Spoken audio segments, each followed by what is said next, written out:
Shalom, selamat pagi saudara terkasih di dalam nama Tuhan Yesus. Kita akan mulai ibadah kita pada pagi hari ini. Ini semua karena kemurahan dan kasih Tuhan dalam kehidupan kita. Kita boleh beribadah memuliakan nama Tuhan. Itulah yang dimau Tuhan. Sebelum kita mulai ibadah kita, mari kita berdoa. Kami mengucap syukur Tuhan pada pagi hari ini. Engkau Allah yang selalu menyertai setiap langkah hidup kami. Engkau Allah tak pernah meninggalkan sedetik pun kehidupan kami ya Bapa. Kami sungguh bersyukur Tuhan, karena Engkau Allah yang mengasihi kami. Tuhan, layakkan kami supaya kami boleh beribadah kepada Engkau. Pujian dan penyembahan kami menyenangkan hati Engkau ya Bapa. Dan kami percaya Tuhan, segenap ibadah ini Tuhan, dari awal pertengahan hingga akhirnya Tuhan yang memimpin, Tuhan yang menyertai. Dan kami percaya Tuhan, kami boleh menerima berkat-berkat-Mu atas kehidupan kami. Kerohanian kami semakin Engkau dewasakan ya Bapa. Dan kami semakin melekat kepada Tuhan. Terima kasih Bapa. Kami serahkan hanya di dalam nama Tuhan Yesus Kristus. Kami sudah berdoa dan mengucap syukur. Haleluya. Amin.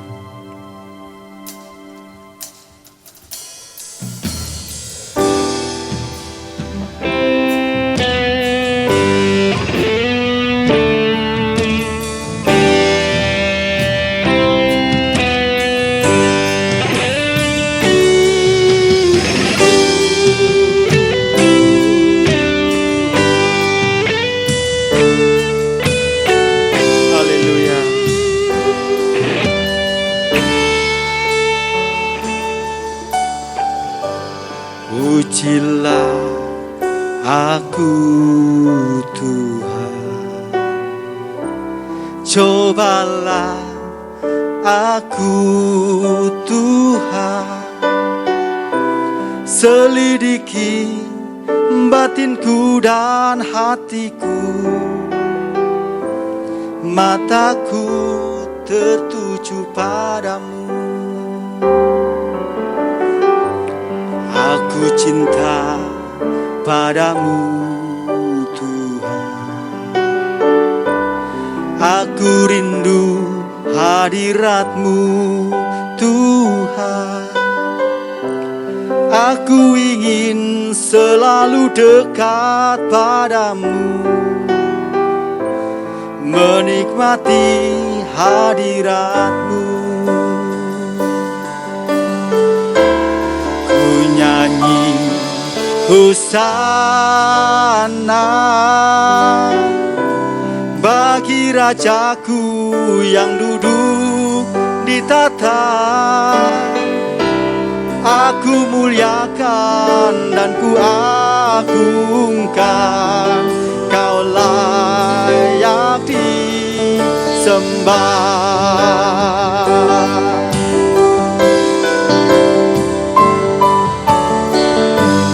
Pujilah aku Tuhan,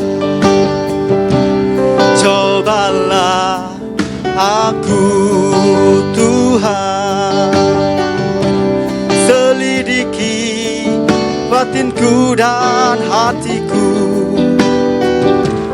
mataku tertuju padamu.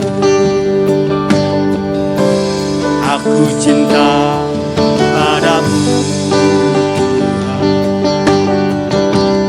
Aku rindu hadirat-Mu Tuhan. Aku ingin selalu dekat padamu, menikmati hadirat-Mu. Nyanyi Hosana bagi Rajaku yang duduk di tahta. Aku muliakan dan ku agungkan, Kau layak disembah. Ku nyanyi Hosana Rajaku yang duduk di tahta.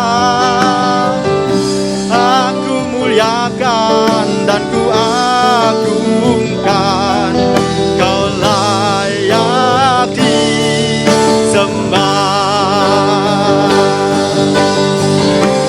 Ku agungkan Yesus Raja. Dia berkuasa dan layak disembah. Ku agungkan Yesus Raja. Dia berkuasa dan layak disembah. Ku nyanyi hosana bagi Rajaku yang duduk di tahta. Aku muliakan dan ku agungkan, Kau layak disembah. Ku nyanyi hosana bagi Rajaku yang duduk di tahta. Aku muliakan dan ku agungkan, Kau layak disembah. Ku nyanyi hosana bagi Rajaku yang duduk di tahta. Aku muliakan dan ku agungkan, Kau layak disembah. Aku muliakan, aku muliakan dan ku agungkan, Kau layak disembah. Aku muliakan dan ku agungkan, Kau layak disembah.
Setiap pujian penyembahan kami Bapa, kami bersyukur. Oh haleluya, haleluya, oh haleluya. Engkau menjamah kami Tuhan, Kau urapi kami ya Bapa. Oh haleluya, haleluya, haleluya. Oh Yesus, Engkaulah kekuatan kami, Engkaulah kota benteng kami. Oh Yesus, glory, glory.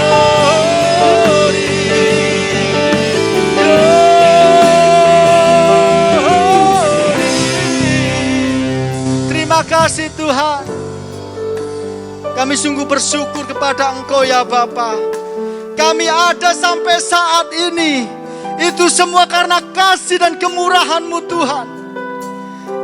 Kami sungguh bersyukur kepada Engkau ya Bapa. Terima kasih Tuhan. Engkau Allah yang tak pernah meninggalkan kami sedetik pun. Engkau sungguh mengasihi kami Tuhan.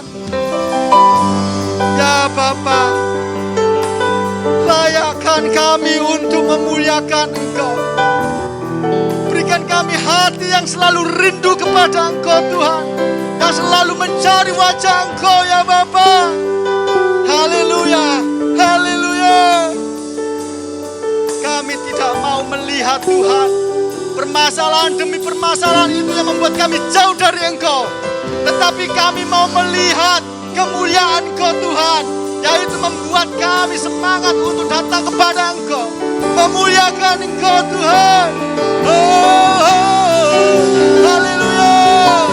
Ku sembah, ku sembah. Haleluya.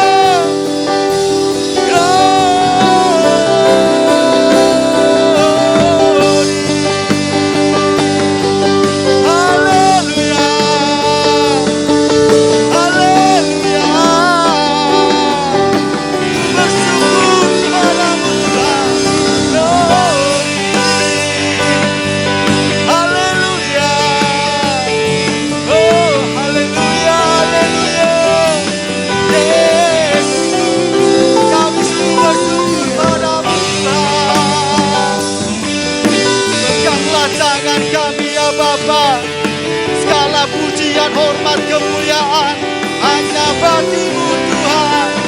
Oh Yesus, glory, glory.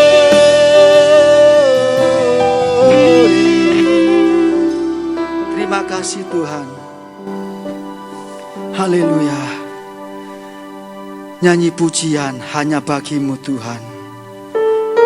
Sebab nama-Mu besar yang layak kami puji. Terima kasih Tuhan. Terima kasih Tuhan.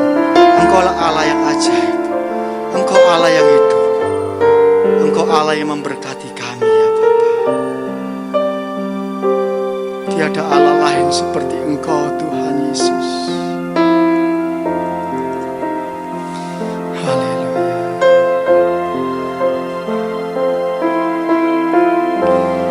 Nyanyi pujian bagi-Mu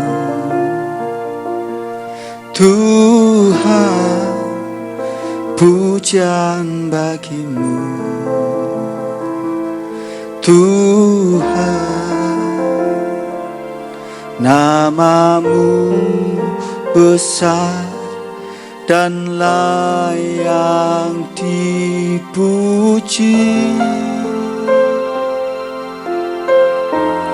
Nyanyi pujian bagi-Mu Tuhan, pujian bagi-Mu Tuhan. Nama-Mu besar dan layak dipuji.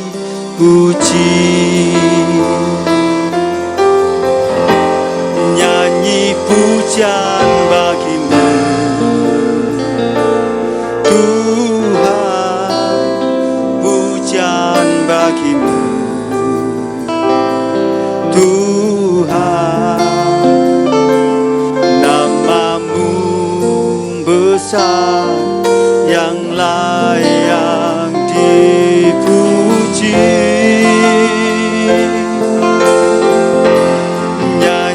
Pujian bagi-Mu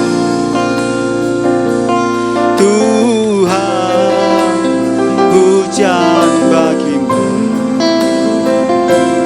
Tuhan.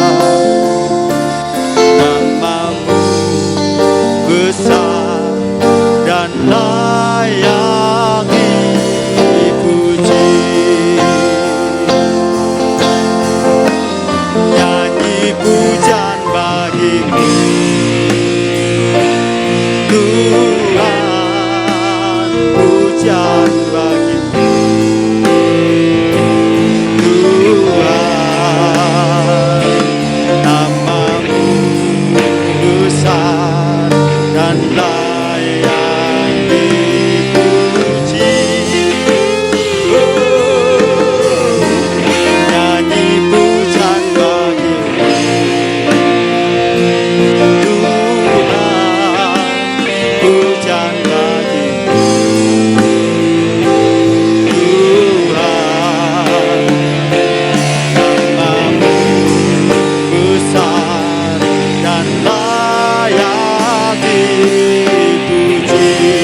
puji. Oh, nyanyi pujian bagimu Tuhan, pujian bagimu Tuhan, namamu besar yang layak dipuji.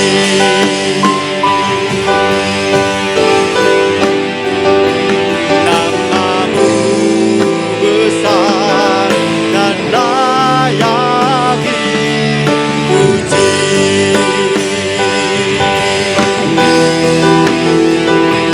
Namamu besar dan layak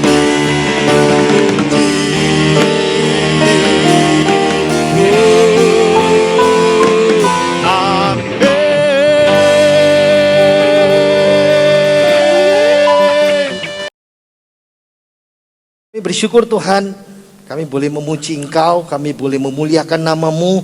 Biarlah Engkau saja yang dipuji dan disembah dalam kehidupan kami. Terima kasih kami boleh beribadah hari ini, dan kami akan boleh menikmati firman-Mu yang menjadi bekal, menjadi kekuatan dalam kehidupan kami. Ini hamba-Mu yang penuh kelemahan, kekurangan, keterbatasan, tapi Allah Roh Kudus sendiri akan menyempurnakan, mengurapi hamba-Mu untuk menyampaikan isi hati-Mu Tuhan. Berbicaralah Tuhan, kami siap untuk mendengar. Dalam nama Tuhan Yesus, haleluya. Amin. Shalom, selamat hari Minggu Bapak Ibu Saudara yang dikasihi oleh Tuhan. Hari ini Tuhan akan berbicara kepada kita semuanya tentang Allah perlindungan di dalam perubahan. Allah perlindungan dalam perubahan. Nah, saya akan mulai dengan satu kisah. Kisahnya kisah hari apes ya. Ada seorang pemuda namanya Bobby. Nah, biasalah anak muda kan, zaman sekarang itu kalau tidur susah ya, agak sore-sore tidur itu agak susah. Jadi dia bergumul dengan tidurnya, ke jam 1 itu bagus sekali, kadang jam 2, jam 3 dia baru tertidur. Lagi enak-enak tidur, tiba-tiba alarm berbunyi 6:30. Kenapa? Karena Bobby ini sekarang sudah bekerja, nggak lagi kuliah. Dia lagi bangun tidur, kucek-kucek mata, lalu mulai pergi ke kamar mandi. Matanya masih liup-liup ya, orang Surabaya bilang. Kepleset. Tangannya terbentur bak mandi. Sudah bangun pagi, susah tidur, sekarang tangannya bengkak. Nah, habis sarapan, dia berangkat kerja. Gak ada sarapan di rumah karena dia tinggal seorang diri di kos-kosan. Berangkat kerja naik motor. Di tengah perjalanan tiba-tiba motornya bannya bocor. Dia seret sepeda motor itu. Dia cari tukang tambal ban. Dan ketika sampai ke tukang tambal ban, dia berkata, "Pak, tolong dilihat. Bocornya ada 2, banyak." Jadi setelah dikerjakan tukang tambal ban, dia mau bayar. Dompet ketinggalan lagi. Ada aja hari itu. Jadi Bobby berkata, "Pak, saya lupa bawa dompet." Tapi orangnya nggak percaya sama Bobby, karena tampangnya katanya tampang kriminal. Akhirnya Bobby kasih, "Ini aja Pak, ini HP saya jaminan." Ya, dia matikan, dia kunci, dia lock. "Nanti sore saya ambil Pak, saya bayar ya tahu." Jadi dia kasih HP itu, dia berangkat naik motor. Baru saja satu belokan, persis di situ ada tukang, ada polisi. Jadi ada rahasia kelengkapan sepeda motor. Saudara tahu, Bobby tidak bawa dompet. Di dompetnya itu ada SIM, ada SNK sepeda motor. Terpaksa motornya harus diangkut karena dipikir ini surat motor tidak ada surat-suratnya, tidak punya SIM lagi. Mau tidak mau dia harus berangkat kerja, mesti cari ojek online kan, tapi tidak ada HP. Dia putuskan lari sajalah, setengah lari setengah jalan, pergi ke kantor. Sampai di kantor cek log, dia terlambat setengah jam. Terlambat setengah jam pun dapat konsekuensi. Dipotong gaji 150.000 hari itu. Sudah apesnya banyak sekali. Nah, sampai di kantor dia duduk, dia takut bolos ya. Walaupun dipotong nggak apa-apa. Tiba-tiba iPhone di mejanya berdering dan berkata, "Bob, mana laporanmu?" Dan laporan itu harus dibawa. Dia masih ingat, oh kemarin laporannya selesai. Begitu sampai di meja bos, dilihatnya laporannya itu, bos baca langsung disobek-sobek. "Laporanmu berantakan, Bob, bikin lagi yang baru." Gimana saudara, rasanya apa seperti itu? Oke, jam makan siang dia bilang sama temannya, "Aku nggak bawa dompet." Dia cerita semuanya. "Sudah, ikut aku aja." Lalu diajak makan ke tempat kantin di kantor itu. Nggak bawa duit kan? Pas makan dia lihat sambal. Dia tuang sambal, tapi kesenggol. Hampir 1 mangkok sambal itu tumpah ke piringnya. Dia nggak suka pedas, tapi mau nggak mau masih makan karena sudah dibelikan teman. Wow, pernahkah saudara memikirkan seharian yang saudara pikirkan dalam kehidupan saudara, kenapa harus seperti ini? Nah, berbicara tentang firman Tuhan Allah adalah perlindungan dalam perubahan. Mari kita membaca kitab Mazmur, itu landasan firman Tuhan kita hari ini ya. Mazmur pasal 46. Mazmur 46 ayat yang pertama sampai ayatnya yang keempat. Bersama Allah tidak takut perubahan dunia. Ya, saya bacakan ya. Mazmur pasal 46 ayat 1 sampai ayatnya yang keempat. Saudara bisa baca di slide di teks di bawah ya, di layar ini. Untuk pemimpin biduan dari Bani Korah dengan lagu Alamot, nyanyian. Allah itu bagi kita tempat perlindungan dan kekuatan. Sebagai penolong dalam kesesakan sangat terbukti. Sebab itu kita tidak akan takut sekalipun bumi berubah, sekalipun gunung-gunung goncang di dalam laut, sekalipun ribut dan berbuih airnya, sekalipun gunung-gunung goyang oleh geloranya. Selainnya nggak perlu dibaca ya. Selah itu seperti antara bait pertama dan bait kedua itu ada jeda. Biasanya diisi dengan musik, ya musik bernyanyi, lalu masuk lagi bait yang kedua. Oke, bagian yang pertama, ingat ya, Allah itu perlindungan dalam perubahan. Itu judul khotbah kita hari ini. Yang pertama, bersama Allah kita tidak takut terhadap perubahan di dalam dunia. Nah, dikatakan di sini nyanyian Bani Korah. Siapa Bani Korah itu? Bani Korah itu ada beberapa bani ya yang harus menyanyi. Biasanya kalau mereka menyanyi itu kalau di gereja kita ini di luar pagar di sana ya, bukan di dalam gereja, bukan di pintu gerbang gereja, tapi di luar pagar sana seperti itu. Ini kelompok penyanyi. Ada 11 mazmur yang mereka tulis, dan kalau sudah tahu Korah itu artinya botak ya. Nah, Alamot, nyanyian Alamot. Alamot itu biasanya diiringi dengan gambus. Gambus itu alat petik ya, yang disesuaikan nadanya dengan suara wanita yang belum menikah. Seperti itu. Oke, balik lagi firman Tuhan kita. Allah bagi kita tempat perlindungan. Dunia ini begitu banyak berubah. Ingat ya, kalau kita melihat hari akhir-akhir ini, wow, kita mendengar cerita di Kudus, kita mendengar cerita di Mojokerto, kita mendengar cerita di Bangkalan, di beberapa tempat Jawa Timur, sudah mulai lagi varian yang baru dari COVID masuk. Wow, orang berpikir apa gunanya divaksin? Saya tidak mau berbicara itu, tapi itu bicara tentang perubahan, change. Ingat, kembali lagi kepada firman Tuhan ini, kita tahu bahwa Allah itu tempat perlindungan. Di bahasa Ibrani pakai kata maseh. Maseh itu 9 kali dalam kitab Mazmur ya. Maseh itu seperti shelter. Shelter, makanya disebut perlindungan ya. Pada zaman dulu ketika orang Israel ketika melihat bahwa begitu ada musuh, mereka lari ke tempat perlindungan mereka. Biasanya bisa di dalam rumah mereka, bisa di dalam gua-gua dan gunung-gunung seperti itu. Nah ingat, ketika ada perubahan apapun dalam kehidupan kita, Allah itu shelter kita, Allah itu perlindungan kita, Allah itu kekuatan kita, Allah itu penolong orang percaya. Ingat ya, dengan kata lain, orang percaya menemukan keselamatannya, menemukan keberaniannya, walaupun dunia ini berubah. Saya percaya Allah itu adalah tempat perlindungan dalam kehidupan ini. Nah, itu sebabnya apapun yang terjadi, kita tidak perlu takut. Bahkan ketika bahaya datang dalam kehidupan kita.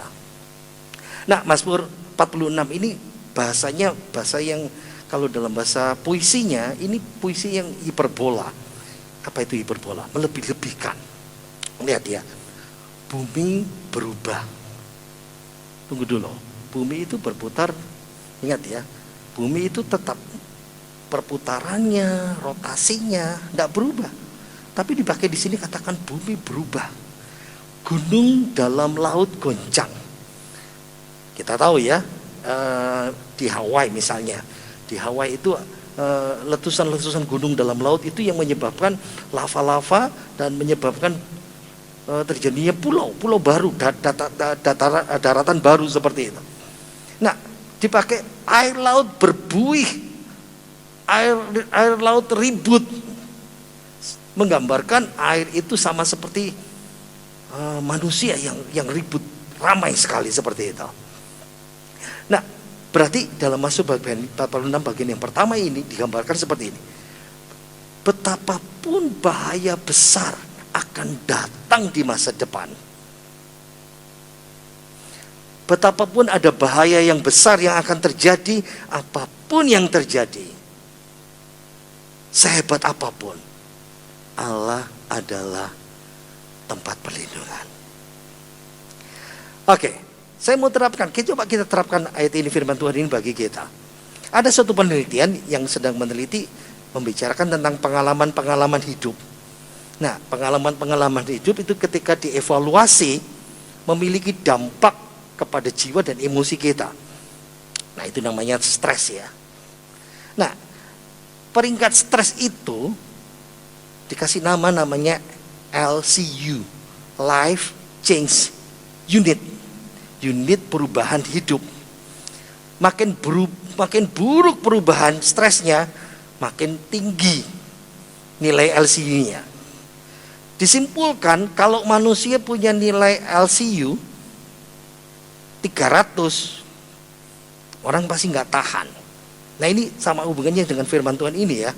Ini saya kasih contoh. Misalnya LCU orang dewasa.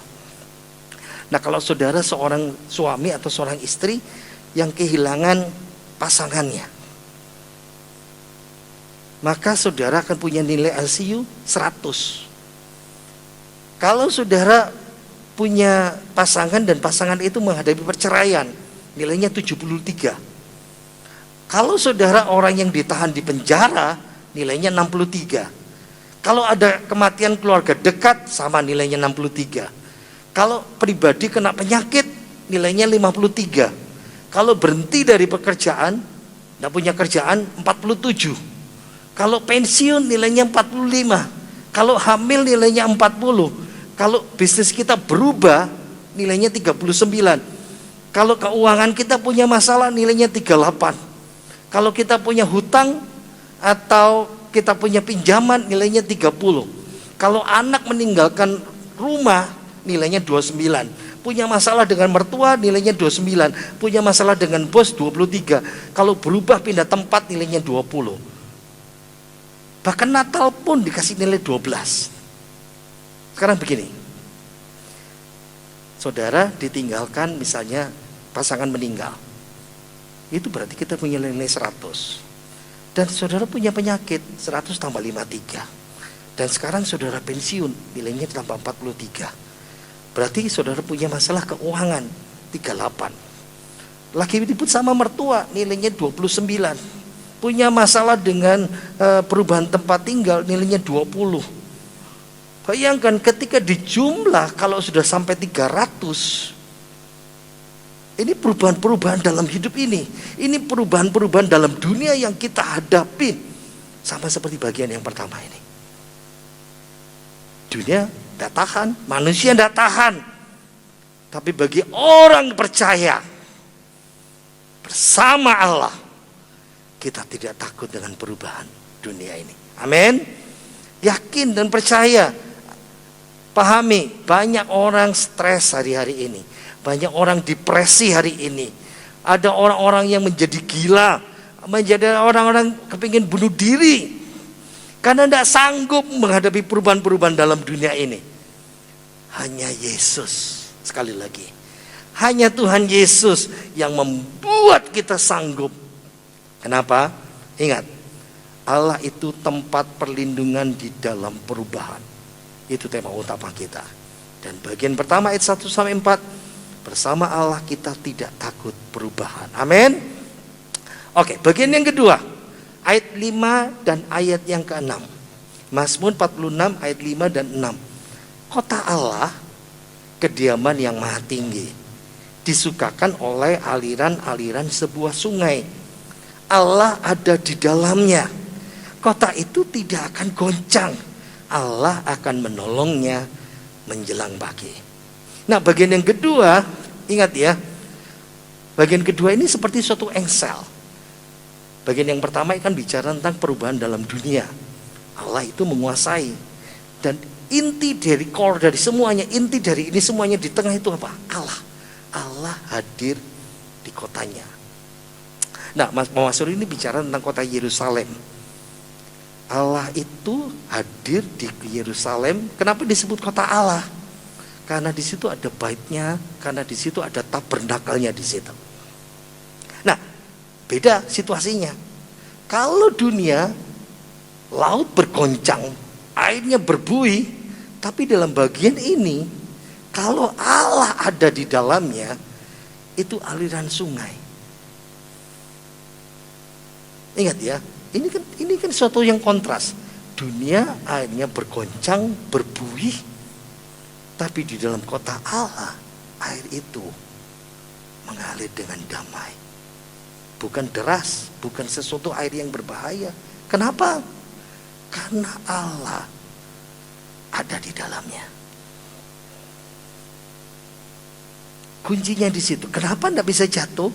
Kalau Allah jadi inti dari semuanya itu. Nah, bertahun-tahun kemudian sejarah mengatakan ketika orang Israel meninggalkan Allah, menyembah berhala, Allah masih mengirimkan nabi-nabinya. Tapi ketika berhala-berhala masuk ke dalam bait Allah, Alkitab mengatakan Allah tinggalkan, Allah meninggalkan kota. Tanpa kehadiran Allah di kota Yerusalem, Yerusalem jatuh ke dalam tangan Babel. Perhatikan bersama-sama di sini ya. Nah, saya merasa ketika saya mempelajari firman Tuhan ini, saya melihat dalam kitab Wahyu pasal 21, 22, kota Yerusalem baru itu ada sungai namanya air kehidupan. Nah, sama seperti kita. Ketika ada perubahan dalam kehidupan ini, kalau Allah ada di tengah-tengah kehidupan kita, ada kehidupan yang mengalir dari Allah. Nah, saya mau kasih ilustrasi supaya bisa memahami, sudah bisa memahami ya. Ada seorang yang anak namanya Matthew Joseph Stefanek. Dia didiagnosa sakit DMM ya. Agak susah bacanya ya. Dysautonomous mitokondrial myopatik. Ini penyakit langka, kelainan genetik, menyebabkan anak kecil ini ketika dari lahir seluruh tubuhnya banyak yang tidak berfungsi. Sel-selnya kekurangan oksigen, peredaran darah tidak lancar, paru-parunya abnormal, suhu tubuhnya itu naik turun cenderung tidak stabil. Sehingga Matthew ini harus berada di kursi roda. Dan setiap hari untuk menunjang Matthew bisa hidup, dia butuh namanya transfusi darah. Nah, kira-kira kalau saudara menghadapi yang seperti ini, apa pikiran saudara? Tapi Matthew tidak pernah meratapi nasibnya itu. Waktu usia muda belia, dia hanya cuma bisa tulis puisi yang muncul dari dalam hatinya. Ini ribuan puisi, isai dia tulis. Intinya karyanya misalnya Heart Song, Love Through Heart Song, Journey Through Heart Song, seperti itu laris. Karena itu menggambarkan curahan hatinya dan orang-orang yang tersentuh oleh dia, yang paham tentang dia, tahu tentang hidupnya. Matthew mendapat penghargaan bestseller dari New York Times. Oprah Winfrey Show memberikan dia juga penghargaan. Mantan Presiden Amerika Serikat Jimmy Carter menjuluki dia my hero. Dan saudara tahu, ketika umur 14 tahun, Matthew, 22 Juni tahun 2004, dia meninggal. 1.350 orang datang pada waktu pemakamannya, termasuk orang-orang terkenal seperti Oprah Winfrey. USA Today tahun 2007 menobatkan dia menjadi 25 orang yang memberikan pengaruh abadi. Bagi Stefanik, kekurangan, kelemahannya itu bukan alasan bahwa Tuhan tidak berkarya dalam kehidupannya. Ini kutipannya, saya bacakan ya. Dalam hidup ini selalu ada badai. Kita harus melewati masa-masa berat. Namun kita harus ingat bahwa supaya dapat tepat bermain, supaya dapat tetap bermain dalam badai, dan merayakan setiap kesempatan yang diberikan Tuhan sekecil apapun, kita dapat melewatinya jika kita punya kepercayaan diri, keyakinan dan iman. Tuhan tidak pernah membiarkan saya jatuh dan terpuruk.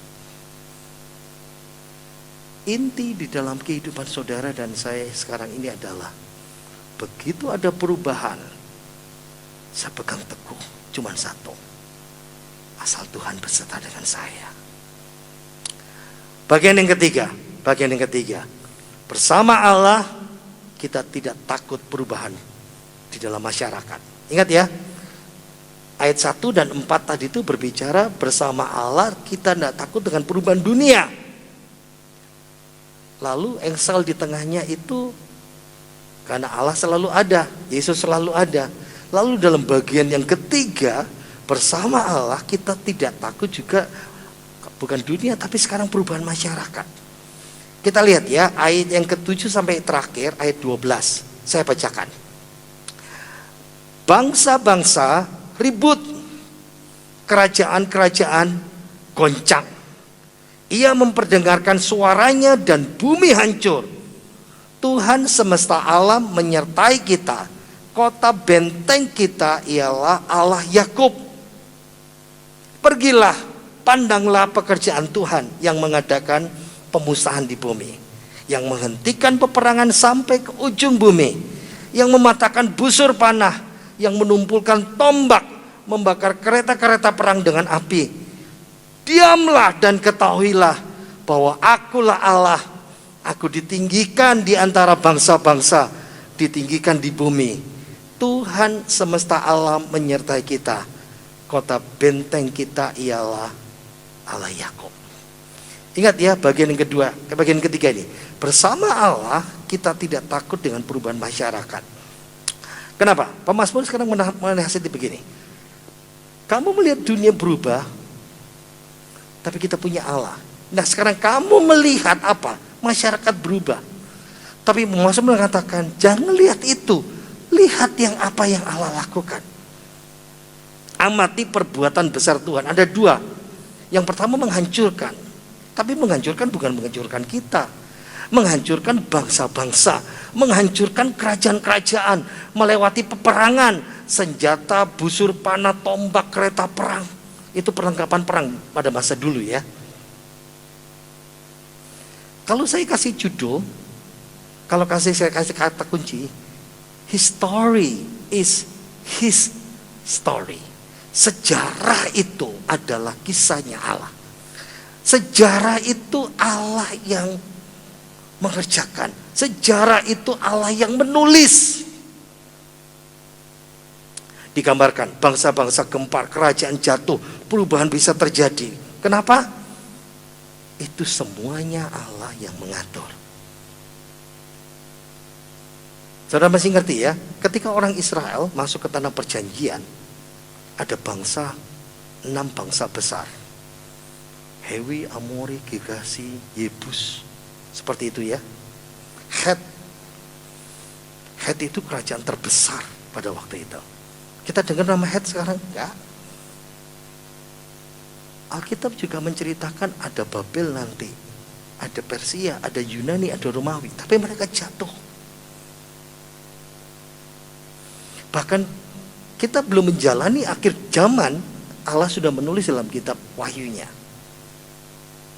Ingat, Allah yang menghancurkan bangsa-bangsa itu.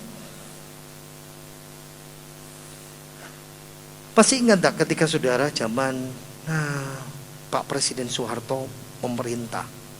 Wow, orang begitu senang kalau mereka dekat dengan keluarga cendana. Tapi begitu jatuh tahun 98, 98, apa yang terjadi? Semua orang menyingkir. Ganti presiden, semua orang pengen dekat. Tapi bagi kita lebih baik dekat dengan Allah. Amin. Ini bagian yang pertama. Bagian yang kedua, Allah menyertai orang percaya. Nah, diserukan dengan jelas ayat ke-11.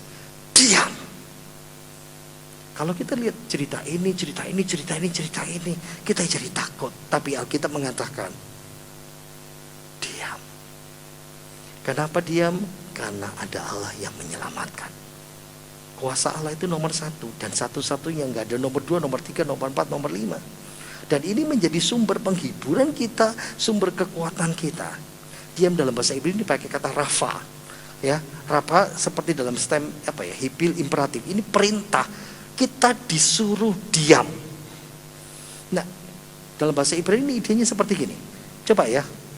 Misalnya gini. Kalau kita lagi pegang barang berat, barang berat yang dipegang, dan barang yang berat itu kita disuruh diam, berarti suruh melepasi. Jangan bawa beban lagi, jangan bawa ketakutan lagi. Rafa ini gambarnya rileks, santai, ojo gupuh, serahkan sama Tuhan. Nah, istilah yang ngetren sekarang ini, istilah kekinian namanya lemesin aja bro. Ya sudah, biarin. Kalau saudara stres, saudara nggak bisa diam dengan tenang. Inti dari ini semuanya ingat, perhatikan ya bersama firman Tuhan. Allah itu perlindungan dalam perubahan. Bagian yang pertama, dunia berubah, Allah tetap perlindungan kita. Inti dari semua ini adalah Allah. Walaupun masyarakat berubah, Allah tetap sebagai tempat perlindungan kita. Saya mau tutup dengan suatu cerita, kisah nyata. Ada seorang yang namanya Thomas Andrew Dorsey. Ini dia seorang kulit hitam Amerika Serikat. Dia hidup tahun 1930-an. Dia musisi jazz. Nah, kebetulan saya suka jazz ya. Dia dari Atlanta. Sampai umur 20 dia sudah sampai puncak hidupnya. Karena ciptaan-ciptaan lagu jazznya itu, dia sampai dipuja-puja orang pada waktu itu. Karena ciptaannya itu. Tapi semuanya itu akhirnya ditinggalkan ketika dia ketemu dengan Yesus. Dia sekarang karena bisanya musik jazz, dia merubah lagu rohani dengan menjadi lagu jazz. Dan ingat ya, tahun 30-an itu masa berat di mana Amerika sedang resesi ekonomi. Dan ingat, musik jazz belum bisa diterima di gereja, dianggap sebagai musiknya setan, musiknya dunia. Bagaimana lagu gereja dibuat jadi lagu jazz? Dia pelayanan di suatu gereja dan gereja itu membuangnya. Sudah miskin, dunia resesi, tidak punya pekerjaan, ditolak. Belum selesai. Di tengah-tengah terpuruk di St. Louis, di tengah malam dia terima telegram. Istrinya yang sedang hamil meninggal dunia. Meninggal mendadak. Dorsey kecewa berat. Dia duka cita. Imannya tergoncang di dalam Yesus. Tapi dia tahu aku gak bisa seperti ini terus. Lalu dia menulis satu lagu yang begitu terkenal. Kita kalau orang tabernakal kita tahu lagu ini. Lagunya seperti ini. Precious Lord, take my hand, lead me on, let me stand.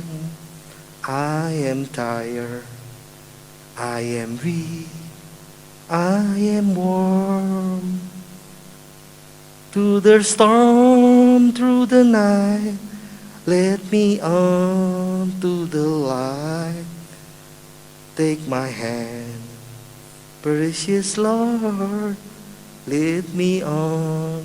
Kalau kita orang tabernakel lagunya, Tuhanku tuntunlah, ku merasa lelah. Pernah dengar lagu ini? Lagu ini diciptakan dalam situasi yang sama seperti itu. Begitu banyak, dunia berubah, masyarakat berubah, ekonomi berubah, hidupnya berubah. Seperti pemazmur, seperti Dorsey. Dalam masa-masa yang berat, dunia boleh berubah, tidak bersahabat. Engkau sakit hati, engkau trauma, engkau tidak bisa melihat. Tapi kita tahu, Tuhanlah perlindungan kita di tengah-tengah perubahan. Mari kita berdoa. Kami bersyukur Tuhan untuk kebaikan-Mu hari ini. Kiranya kebenaran firman-Mu boleh menjadi kekuatan. Dunia boleh berubah, masyarakat boleh berubah, tapi kami tetap pegang inti dalam kehidupan kami, Tuhan Yesus Kristus yang adalah segala-galanya. Engkau mempelai kami, Engkau juru selamat kami, Engkau Tuhan kami, Engkau Allah kami. Dan kami percaya Tuhan, apapun yang terjadi, kami tetap pegang Tuhan itulah perlindungan. Meskipun banyak perubahan terjadi dalam kehidupan kami. Terima kasih hari ini kami boleh beribadah kepadamu. Terima kasih kami boleh memuji Engkau. Engkau memberkati hamba-hambamu yang sudah melayani musik, pujian, dan juga singer, operators, processing, dan hamba menyampaikan firman-Mu, dan jemaat semuanya, kami yang hadir beribadah dalam ibadah online di tempat kami masing-masing.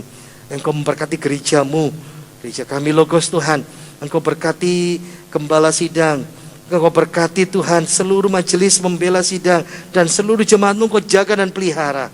Engkau juga memberkati persembahan yang akan diberikan kepadamu Tuhan. Persembahan sukarela kami, persembahan kolekte kami, persembahan persepuluhan kami, kiranya boleh dipakai untuk kemuliaan dan kebesaran nama-Mu. Berkati kami semuanya. Terima kasih kami boleh beribadah. Dan mari kita buka tangan kita, terima berkat dari Tuhan kita Yesus Kristus sendiri. Kiranya rahmat sejahtera dari Allah Bapa kita, dan kasih sayang pada Tuhan Yesus Kristus, dan persekutuan Roh-Nya yang kudus berkati saudara dan saya mulai hari ini sampai selama-lamanya. Diberkatilah hidup kita oleh Tuhan, diberkatilah pekerjaan kita, berkatilah anak cucu menantu kita, rumah tangga kita, dan berkat rohani jasmani melimpah dalam nama Tuhan Yesus. Dan kita semua yang percaya berkata amin. Selamat hari Minggu, Tuhan Yesus memberkati kita semuanya.